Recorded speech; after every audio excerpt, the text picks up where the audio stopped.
कुजंग अंचल में दीर्घ दिन धरी आतंक खेलाउथबा दुई युवकों को गिरफ्त करछि पुलिस।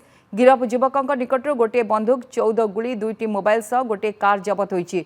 उभय पंकपाड़ बजार में बंदूक फुटाई व्यवसायी दादा बटी आदाय करुथिले। घटनास्थल में कुजंग पुलिस पहुंची पंकपाड़ बजार 3टी खोका जबत करने सह उभय को गिरफ्त कर कोर्ट चालाण करिछि।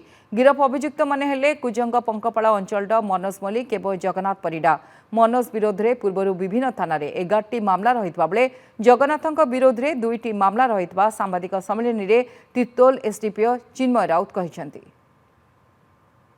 मार्केट रे बंदूक धरी दोकानी मान को भयभीत करुछंती एवं ताकटू जोर जबरदस्त डरैकिनी पैसा आदाय करुछंती एवं सेही संक्रांत रे से माने जो ब्लैंक फायरिंग मध्य करथिले किंतु खबर मिलिथिला जे अनुसार जे मनोज दास जी अछि से सेतिरो तार बंदूक एक कंट्रीमेड पिस्तल रु बेन भाव से फायरिंग करथिला।